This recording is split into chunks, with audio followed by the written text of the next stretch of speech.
Welcome back to the On Purpose Investor Podcast, show number 74. Welcome to the On Purpose Investor Podcast. My name is Eric Vogel. I'm a real estate investor, mastermind coach, husband to an amazing woman, and often my co-host, Tiffany, and father to two incredible boys. I'm on a mission to help you become a real estate investor and not only achieve seven-figure success like my wife and I did, but to do so with intention, direction, and clarity. If you want to transform your financial and personal goals, become the version of yourself you've always wanted, and reach your dream life ASAP, then you're in the right place. Thank you for deciding to hit that play button today. Now let's begin. What is going on, everybody, and welcome back to the On Purpose Investor Podcast. This is show number 74, where we're coming at you with a market update and how we are going to approach it from a non-fearful point. I'm your host, Eric. She loves it when I do that. Oh, yeah. With my amazing, beautiful co-host, Tiffany. It's the shortest introduction you've done in a while. Well, sometimes I forget completely, and that's really short.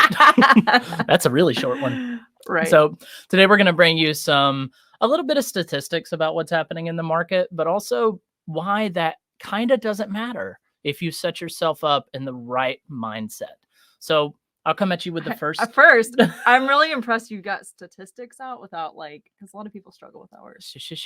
Yeah, so proud of you. It's the statistics show. Right. I'm the water boy.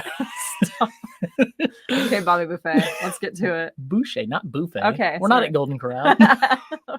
So the average 30-year fixed rate slid 19 basis points to 7.03% in the week ending December 7th. Now, that's the sixth consecutive week of decreases, according to Freddie Mac. Yeah, so real quick, just for clarity, because I think basis points gets confusing, it's 0.19 points. So the interest rate was about 7.25 roughly, and it went down basically 0.2. So it's a great way for the Fed to say, it went down 19 points, but it really didn't go down it went down 19 basis points, right? But it's just a way for them to make it seem more. Yeah, it's a practical. common thing in finance to talk in basis points because it does have an impact, but it's not a huge impact. But I think what to me stood out in this thing is 6 weeks of decreases on rates. Yeah, and I think we are definitely going to see a trend of decreases, especially through the holidays and through the first and second quarter of 2024. And I think that's coming because of an election cycle coming up. Yeah. The economy needs a boost. And what better way to boost it than to get people to buy more houses? Right. So, and take out more loans. So. Yeah. Well, not to get super political, but the student loan situation has created an environment where they need a win to get that reelection cycle. So I think it's logical that rates are going to continue to go down. Right. So 7.03%. Right now in December, I think January, February, we're going to be in the 6.7, 6.8 range. And I think when those numbers start hitting the sixes, people are going to be buying again because 7 seems high in their mind. 6 seems right. Yeah. Well, and I think too, right now we're recording this on December 9th. Mm-hmm. That week or two or month basically between Thanksgiving and I would say New Year's, people aren't interested in buying a house and moving. No, they're not. So if you're seeing low activity, which I know in my CFO services and for us personally, houses are not moving and it's frustrating. It's a stale market. Right. And that's mostly, it has really nothing to do with those interest rates. It has everything to do with the season. Right. And it happens every year. Yeah. And you go back and you look over a 40-year average, home listings, they stay high during the holidays, unless for some weird reason the Fed was like, interest rates are now down to the 2s. I think you'd see a surge of housing sell. But that's unlikely. Yeah. So I think a lot of people are happy with their 3% mortgage and know if they move, they're going to double their payment for the same size house. Right. So that's leading to some stuff in the market. But all in all, rates are going to keep going down. Mm-hmm. The average or median days on the market for 2023 is 49 days versus 21 in 2021. So 2 years ago, it was more than half. Yeah. 3 weeks on the market. That's insane. That is wild. And 2021 was the year of buyers over, making over asking offers. Right. And, will we ever see that again? It's possible. Yeah. But I don't know. It was the first time we've seen it. We've only been in real estate for about 6 years. So it was a fun year though, because we were buying houses to flip and the price went up like 20 grand in the time that we were renovating. Yeah. And it was baffling. Yeah. It was our first stab at flipping houses, and it's like, holy smokes, is this what flipping houses is? And now we know it's not. No, not at all. So we bring you that stat of 49 days on market median today versus 21 in 2021, just to say, if you have houses on the market, if you're a flipper, if you're, listing your personal house, don't get discouraged. They will move. It's just taking a little longer. Yeah. I think all of it boils down to 3 years ago, we were in a spot where houses were going quick, rates were low, and house prices were just skyrocketing. They were. I mean, the next stat I have is from Redfin. Yeah, so the Redfin said that the real estate site and brokerage found that the national median price sale for May of 2019, so this is a little bit before COVID, was $297,000 in our local market. Now, we're in South Atlanta. We're in the suburbs of Atlanta.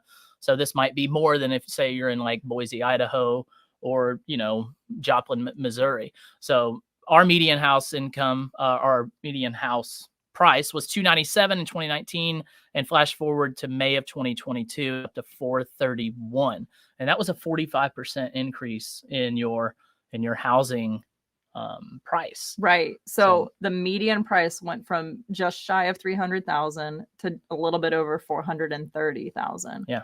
In what, 3 years? 3 years. That's insane. Yeah.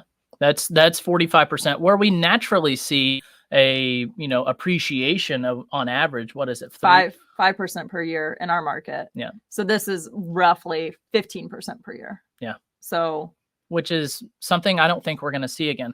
But in my mind, my non-analytical, non-financial brain, I'm thinking this is just a big catch up to what was lost in 2008. Right. If the average was 3% a year starting in 2005 through today, you go back to house prices in 2005, what were they versus what are they what's now? That compound growth and what's rate? That compound growth rate? And I think you'd be pretty close to that 5%. Right. Because they dropped 10, 15, 20% in 2007, 2008, 2009. Yeah. And then now we've had an average of 15% over the past 3 years. Well, in 2019 to 2022. Right. But if you take that and you average it out over 20 years, I think you're going to be close to that 5%. Right. Well, it's like the stock market. It grows, I think on average, it's 12% a year. But some years it drops a ton, and some years it goes up a ton. So it just averages out. So I brought y'all that stat to say, don't be fearful of it all just coming crashing down. I don't think that is where we're headed. Do I see a plateau of housing prices? Absolutely. Like stagnation of growth. Stagnation of growth, probably for the next 12 to 18 months. And I think it's going to be that way until interest rates get back down into the mid fives. And I think mid fives might be the lowest we're going to see it until probably another 20 or 30 years. I think too, when you look at historical interest rates in the 70s and 80s, and it was in the 20s, like for a personal residence was in the 20s. I know our parents talk about getting their first houses and paying like 24%. Well, and they had loans that were negative amortizing. So they were basically paying just interest and not all of the interest. So their balance was going up each year because they couldn't afford the payments. Right. And I wonder, there's definitely an argument on the other side of that is, they were paying 24% interest, but the housing price compared to their annual take-home pay was, let's say, 15% of their annual take-home pay. But today, with 7% interest and house prices where they are, we're at like 40%. Well, but I think the difference there is the house that my parents were buying was a 3-2, maybe 1,200 square feet. Right. It didn't have like a nice back deck, and it had Formica counters and little duck wallpaper. It was real cute. It was the traditional starter home. Right.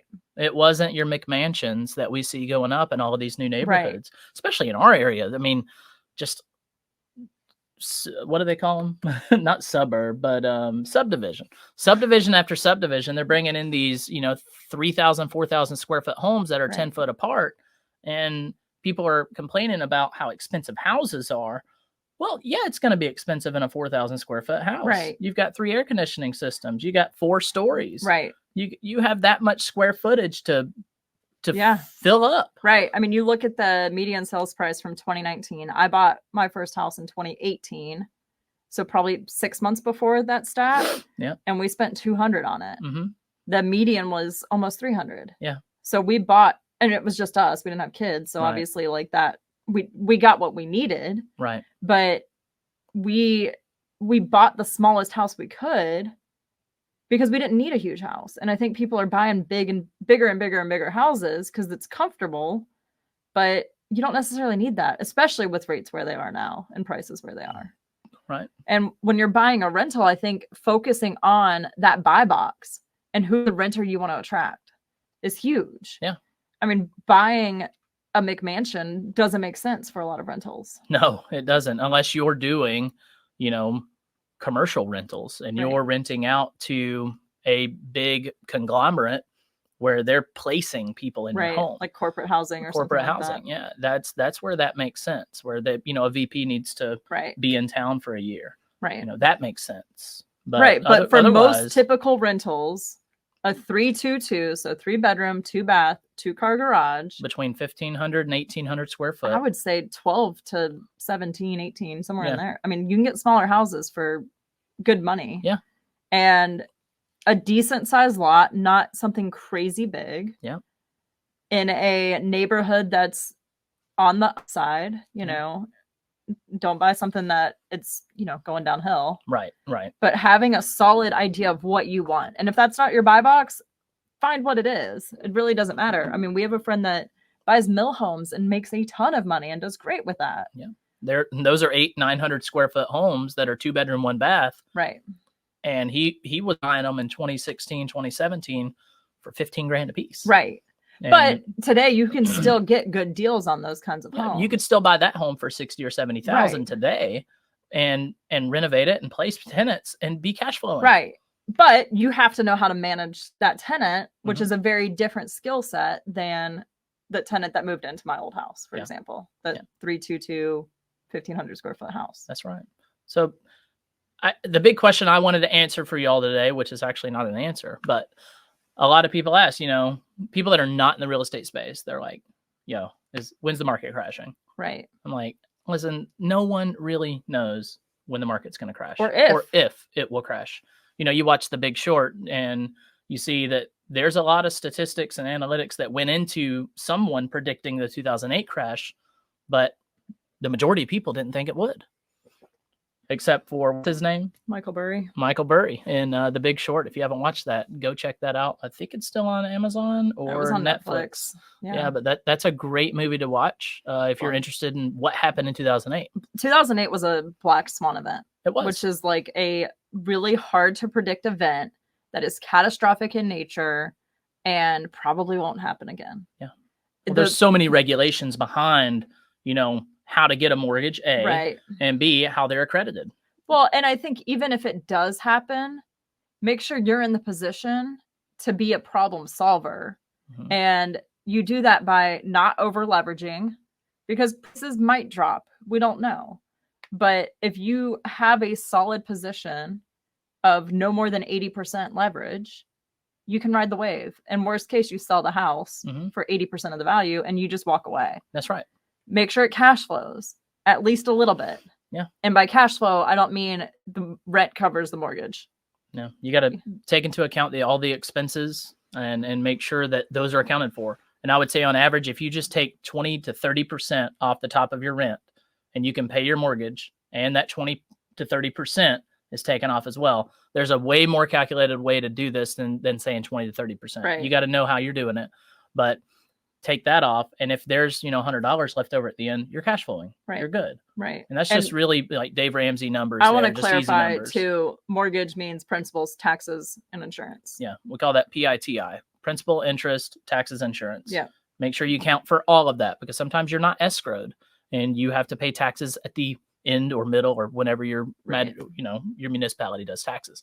But make sure you count for taxes if it's not escrowed. Yeah. And also account for the operating expense of your business. Mm-hmm. If you have Buildium or property management software, that's going to eat into that cash flow number. Or so you want to, you have a CPA, right? You know, all of that.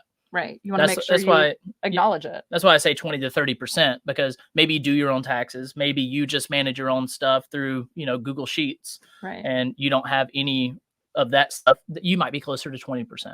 But if you do have other, you know, facilities that are being utilized to manage your properties, you might be closer to 30%. Yeah. I mean, if you have a property manager, that's 10 off the top. That's right. So it might be more like 40% if you have a property manager and an accountant and a team. I mean, and there's nothing wrong with having that, but you need it a lot of times.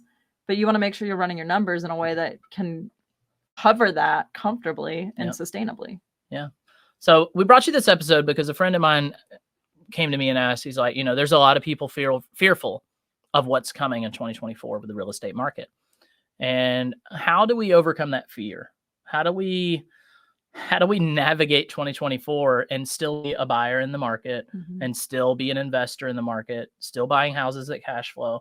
How do you get around the fear of high interest rates, high home prices, fear of the market crashing? Will it crash? And to answer that question, I don't think it will, but I don't have a magic 8 ball. You know, I don't have the crystal ball to tell us yes or no, because there could be a catastrophic event that causes the world economy to collapse. There could be a world war. You know, there could be some type of another black swan event. There could be another black swan event that comes up that just shifts everything that no one could predict. Like the Rona. Like, coronavirus. Yeah. Did you call it the Rona? Yeah. My Sharona. my Corona. All right.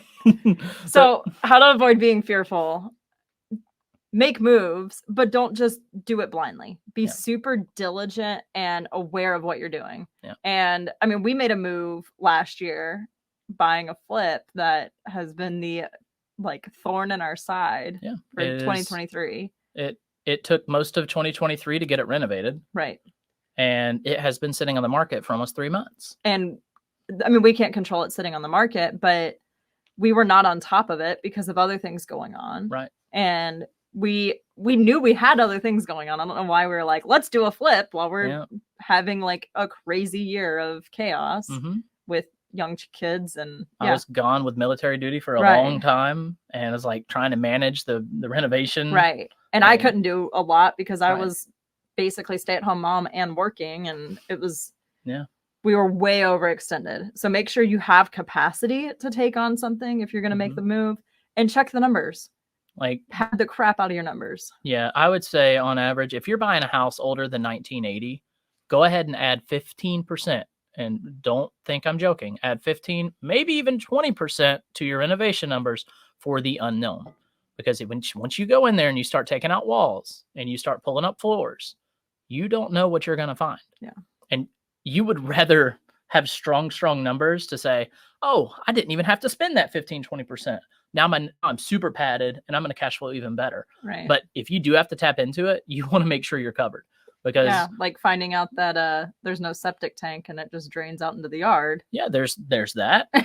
And then there's also, you went under the house or you had an inspection. They're like, yeah, there's a little termite damage here. And you're like, you know what? I can accept that risk. There's a little termite damage here. Then you go and you start pulling up floors and you see that there's hidden termite damage in the walls. You're like, oh my gosh, now I have to rebuild 60% of all the walls in the house. And that means all new drywall. That means all new electrical probably, and all new plumbing, because you're tearing out all the old. Yeah.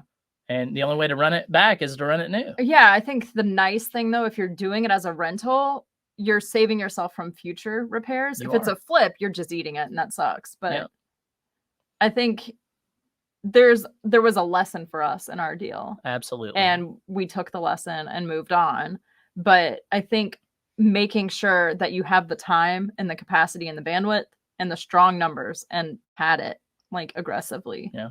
And assume prices might go down. Like, stress test it. What happens if prices go down 10, 15%? What happens if they stay the same? What happened, like, there's so many things that you could play with. Right. To see what is the outcome. And have different exit strategies on those different outcomes. Right. Yeah. Yeah. Oh, this is a little off topic, but I am in the process of launching a second podcast that is doing some like deep dive financial stuff on personal and business things. So if you have a deal and want to stress test it, send me the info and I'll put it on the podcast once I get it launched. Yep. And we can say, okay, what happens if prices drop 15%? What happens if renovation costs go over? Yeah.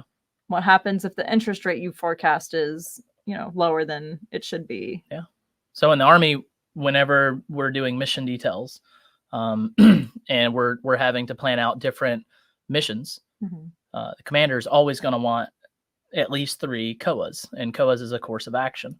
And I think it would be very helpful and wise for real estate investors to have 3 to 5 COAs for their innovation projects. You want to make sure that your COAs are accounting for market shifts, they're accounting for renovation increases, and they're accounting for, economy shifts. Right. Like, is the area that you bought this in, is it shifting? Yeah.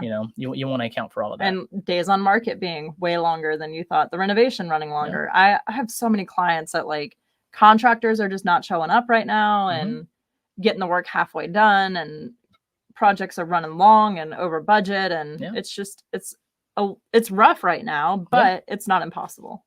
Yeah. I have to edit this out. Yeah, no. Not yet. I got to see how long we're going. We're at 21 minutes. Okay. Are we good to move to the dark green? We're pretty close. Okay. Ready, set. So she brought up one really good point there about, there was a lesson to be learned in what we did in our rental, and something. The flip, right? Yeah, in the flip. I'm sorry, not the rental. One big thing that I have taken from this year of growth in our mindset and the way we approach problems is that didn't happen to us, and it happened for us. It happened for us so we could learn, so that we could grow.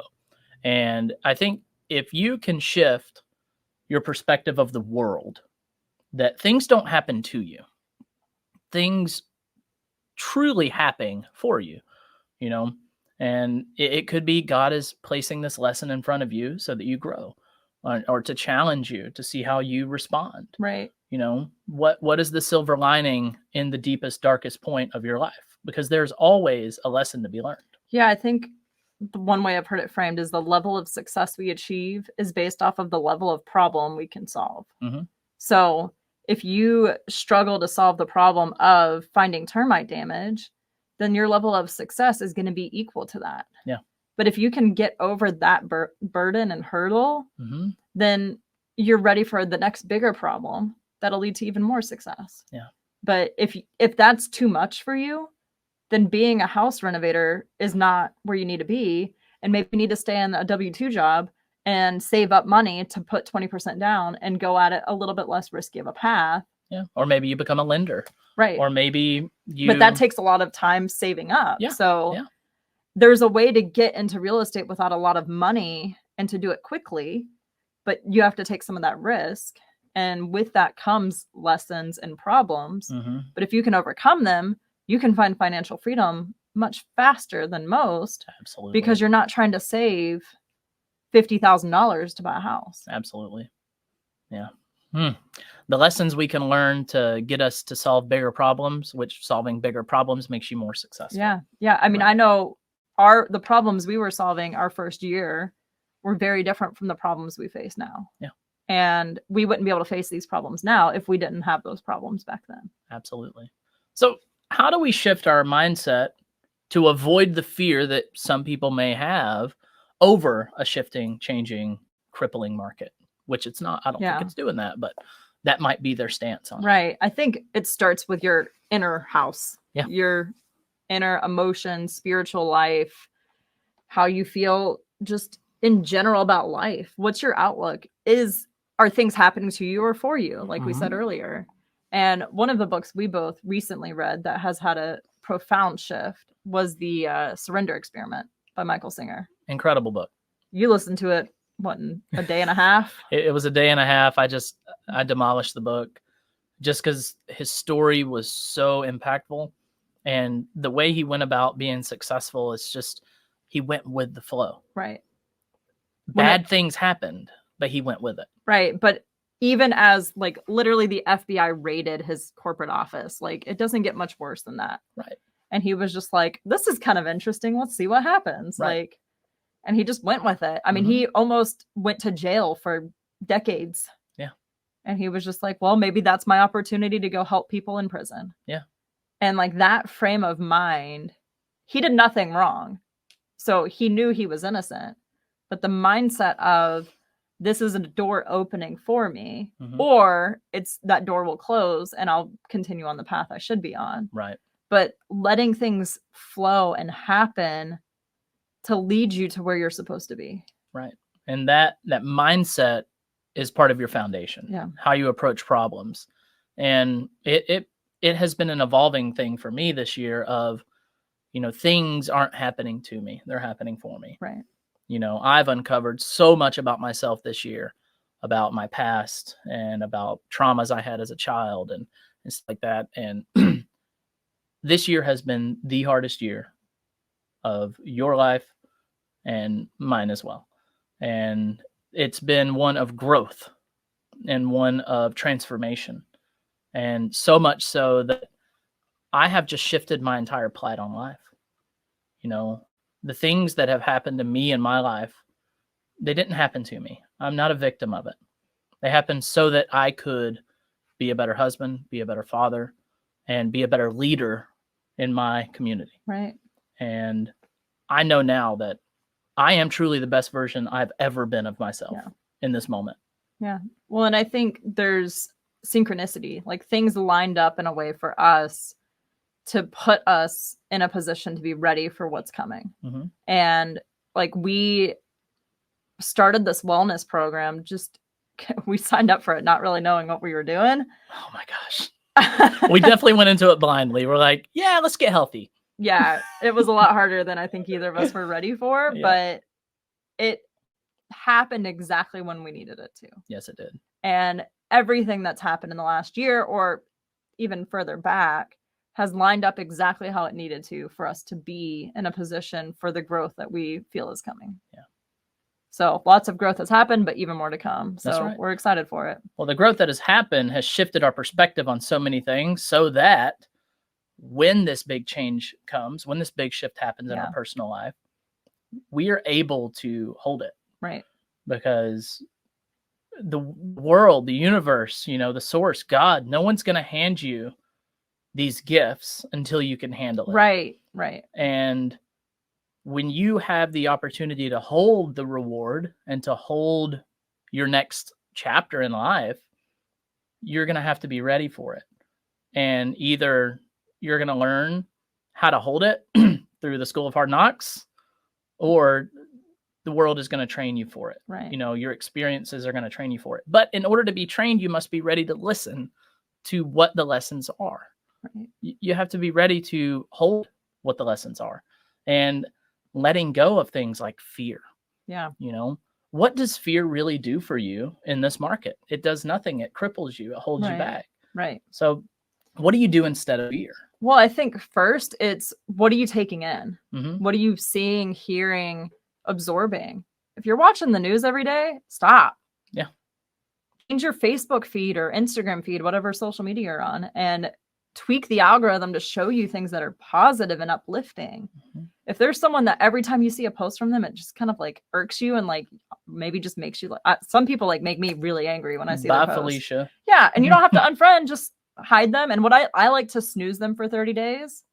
And then I notice when that 30 days is up and they pop back in my feed, I'm like, oh no, I don't want to see that. Mm-hmm. But that way it's temporary. So I can test it to see. Yeah.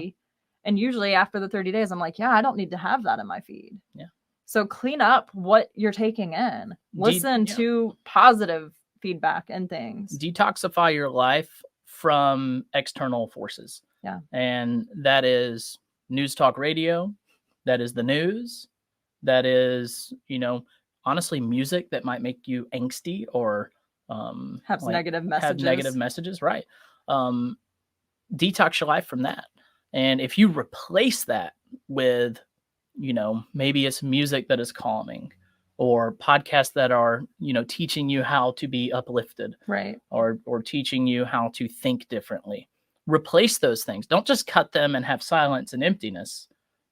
Although silence isn't bad. No, it's not. If you're not meditating at least once a day for at least 5 minutes, try to find that. Yeah. And maybe it's in the shower. Maybe your shower Right. time is your meditation, or maybe it's your drive to work. Turn off the radio and just drive and let your thoughts come to you. It's interesting. I used to like daydream as a kid, and I always thought, like, as I got older, I thought that was weird. But what I realized is that daydream is a form of visualization. Mm-hmm.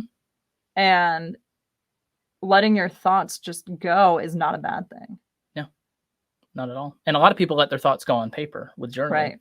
Our naturopath, she journals 45 minutes a day. Yeah. And she was telling us about how she'll journal for like the first 30 minutes and it'll just be whatever comes to mind. Yeah. And then the last 15 minutes, it's like creativity is flowing. And that's because, she's got all the noise out of her head. And now like that daydreaming, that childlike mind is coming to paper. Right. Absolutely. And whatever comes on paper is whatever comes on paper. I think you can do that with just your thoughts. Yeah, too. I think it's getting down to, though, like, what is causing you the fear or the obstacle that's holding you back? Mm-hmm.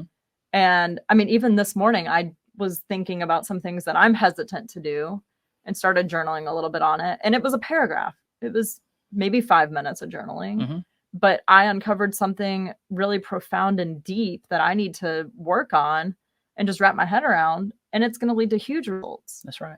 So I think it's just taking the time to really dig into yourself and ask yourself, I think it's the 7 whys. Okay, I'm scared to look at deals. Why? Because I'm scared I'm going to bankrupt my family. Why? And you get down to the root cause is a lot of times it's ego. Like you don't want people to think you're stupid or something along those lines. Or it could be associated to trauma. Right. Maybe your family went bankrupt when you were a child Right. and y'all had to sleep in your car Right. or you had to sleep with your family in different houses and you bounced houses and you don't ever want to put your family in that Right. situation. If you want some of these positive podcasts and music, reach out to us. Like we listen to a lot of very uplifting things. And sometimes the topic might not exactly align with what you're trying to do, but the mindset will get you where you want to be. That's right. So it will. Shoot us a DM and we'll be more than happy to provide that. Mm-hmm. So, there is a core belief that drives your fear. And I think we were getting down to it with the 7 whys. Yeah. There is a core belief that your subconscious truly has written as a law for your life. Well, and it shows up as patterns. Like, what are the things that are repeating? I was listening to a podcast and she talked about her parents went bankrupt. Mm-hmm. They had everything they wanted. They were fully passive income, financially free, lost it all. And then she, in her adult life, had the exact same thing happen to her twice. Mm-hmm. And she realized it was a belief about money, that money is temporary, that led to this pattern. Well, it's that scarcity mindset of money, and not the abundance mindset that, money will come. Money will come and go, and it will flow, and it'll be fluid, and it will enter and exit your life as your energy allows it. Right. But it's finding what is that pattern that's happening in your life that will help you find what is that core belief, that limiting belief that's leading to that fear and the results that you're seeing. Mm-hmm. And if you say things to yourself about other people, like, they have a nice car. Oh, that must be nice. It must be nice to have that kind of money. It must be nice to drive that kind of car, or they live in this kind of house. What you're really saying is that is your core belief behind money, is that you are not worthy to have those things. Right.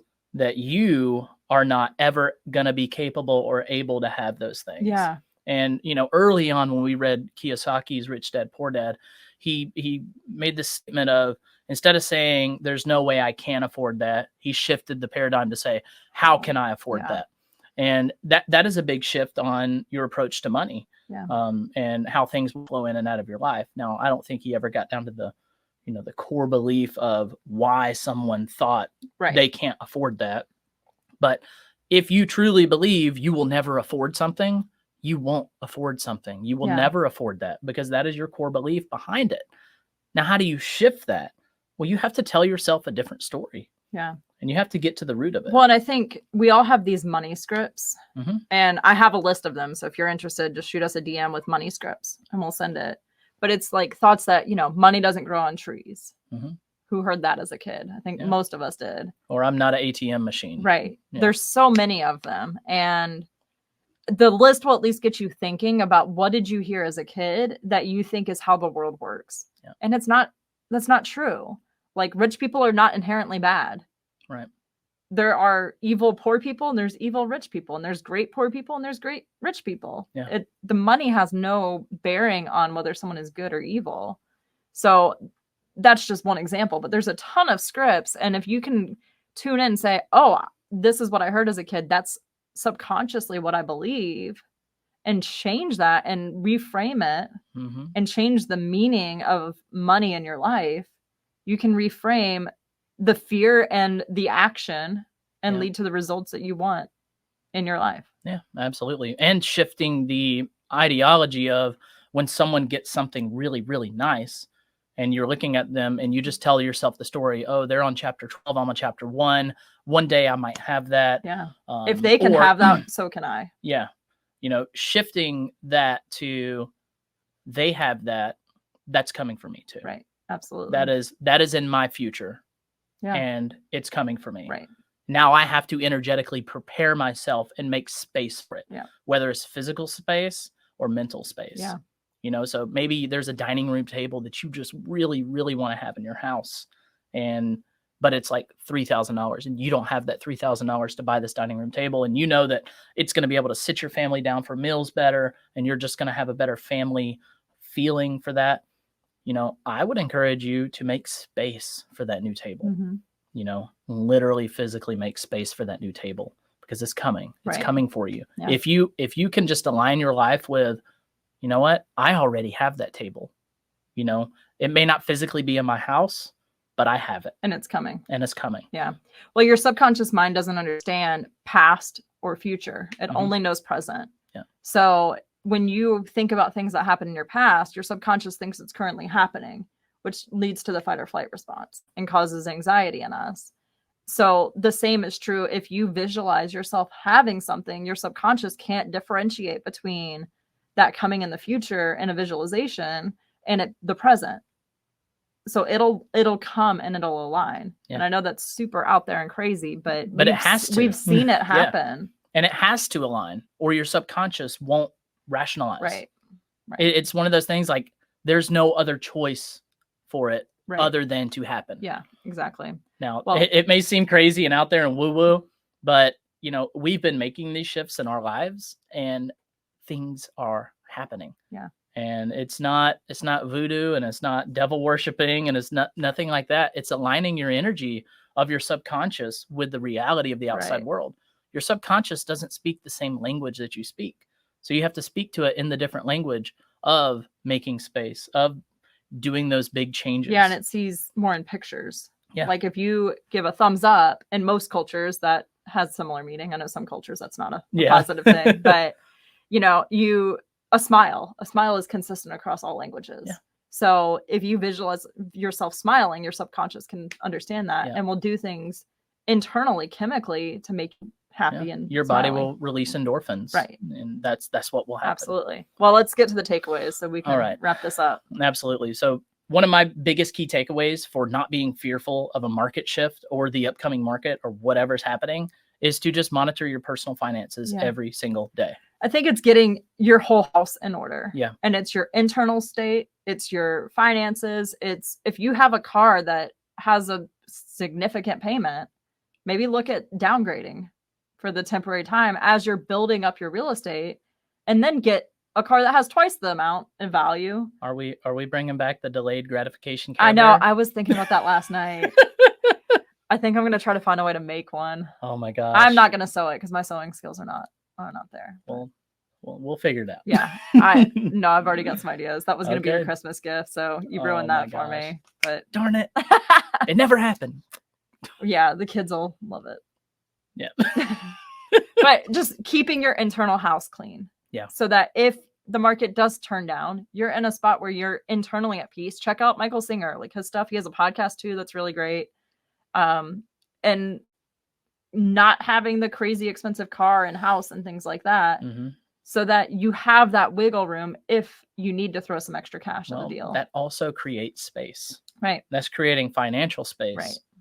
for you to make big moves. Right. Yeah. And it's coming at it not with a scarcity mindset necessarily, but it's coming at it with a not now. Right. But in the future, I will have this full abundant life as I'm building. Yeah. I'm going to take a sacrifice, not scarcity, sacrifice for the short term to have the abundance in the long term. It's that delayed gratification. Yeah. So keep up with market trends. Talk to real estate agents. That's what they do and live and breathe. That's and with our houses that are sitting, we talk with our agent probably once a week about just, okay, where is the market right now? Yeah. And we know, okay, our house has been it's almost at the average days on market for when a house goes under contract. Yeah. So we're comfortable with that because we know we're not going to do crazy price drops right now because we're still in that range of what is the average right now for our market. Absolutely. And the last takeaway is to, make moves with high regard to your buy box and your renter avatar or your borrower avatar or whatever your avatar may be. Make sure you have crystal clear what your buy box is. Maybe you need to revisit your buy box. Maybe the buy box is different now that, the market is shifting a little. Right. Maybe it's a little different because a zip code in your area has shifted. Maybe the renters have changed in that area and you need to shift it. But definitely get on paper and write down, what does my perfect house look like for my portfolio right now? Yeah. Well, and I want to add, when we were writing our book, we found Google stock photos of Charlie and Liza. And we printed them out and we had them as we were writing to make it very visual and tangible of who these people were, because we wanted them to feel like actual people. Yeah. And if you can print out a picture of your buy box, your ideal house for yourself, like a vision board. I've done a couple. I did one for just Q1 because there's a lot of things I want to have happen in the first 3 months of next year.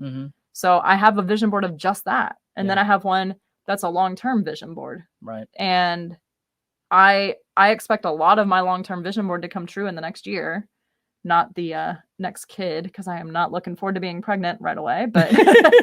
But Mama needs a break. Yeah. A 3 and 1 year old. That's enough for right now. Oh yeah. That's enough, Dad. I love we hear that regularly. But having a clear vision of what that house looks like. How many houses do you need too? I think a really good podcast episode for us to do next is talking about like setting your vision and your goals and determining exactly what you need. Because I know we reached financial freedom literally like to the day that we targeted by having a very clear, defined number of properties and cash flow that we needed to make that happen. Yeah. It was just checking the boxes. Right. There was so much foreground work or front end work that happened of, we need this many properties. They have to cash flow this much. Right. We have to get this type of financing. Right. And then we shifted strategy into pad split because we could get the higher cash flow. And I ran the numbers literally the day my maternity leave ended. That my pay ended about halfway through my maternity leave. Yeah. And we ran the numbers and we were like, holy crap, like we hit our number. Yeah. Literally the day that I stopped getting paid. Yeah. And that was our goal, was that I didn't have to go back to work. Now I did, and I did it part-time though. So I was able to have the flexibility to be with Otto when he was little, but also still work.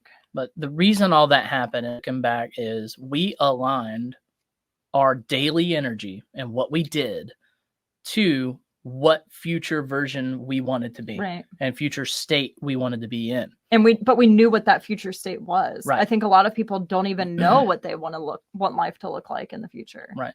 But when you can align your daily energy with a future state, you will start to manifest what that future state is along the way. Now, it's not manifesting like saying, I wish I had 15 houses that cash flowed $100 each. And next week. That's not manifestation. Manifestation is casting that vision, aligning your daily energy with it, and setting a timeline, a realistic timeline, having those SMART goals really implemented. So I think that's next week's episode. Okay. Before you get on your soapbox. All right. We'll wrap it up. All right. So tune in next week if you want to hear Eric get more on his soapbox about manifestation. There we go. Y'all, it's been great having you on here on the On Purpose Investor podcast today. We're on a mission to create a life of hyper intentionality in what you do, and aligning your daily action to who you want to become.